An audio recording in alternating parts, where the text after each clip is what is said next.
Hey there guys, welcome back to another review.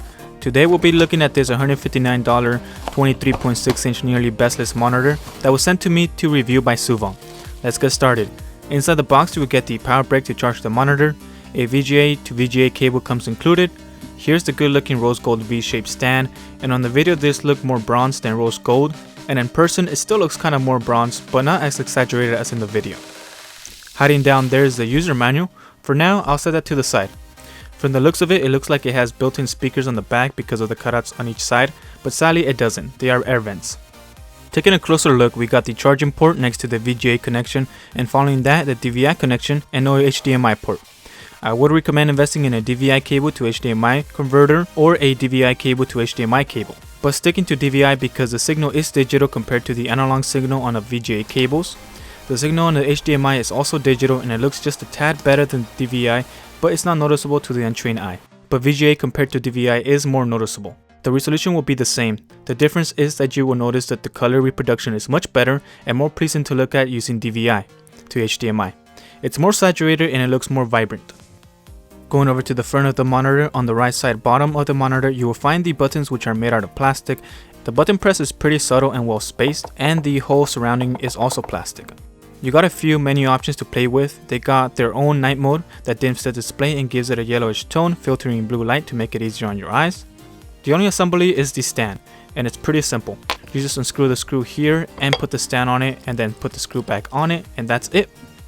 The stand mainly stays in a fixed position and you can tilt the display just a little bit up or down. The edges of the monitor has an aluminum rose gold strip that adds to its appealing looks, and that nearly bezel-less display looks phenomenal.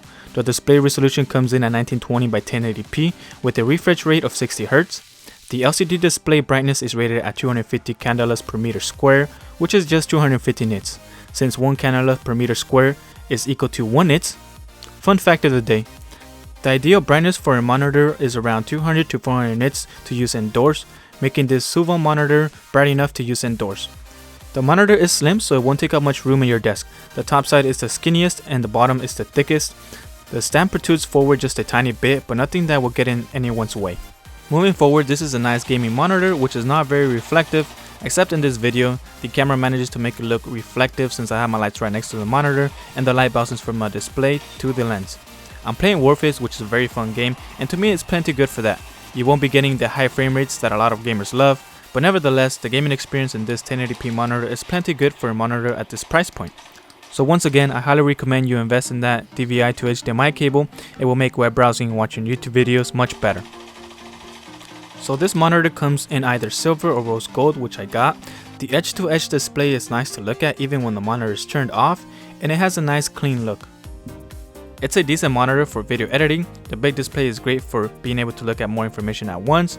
It may not be the best for color grading or if you're doing some heavy editing, and it's not ideal for those editing 4K footage. You might want to look somewhere else, but on 1080p it's good. The monitor goes for $159 on Amazon, and there's a $10 off coupon that you can apply. The link to it is in the description.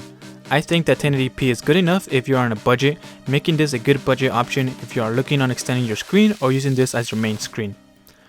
Alright, so that does it for today's video. If you have any questions or comments, feel free to leave them down below and I'll get back to you as soon as possible. And thanks for watching, and I'll see you on the next one.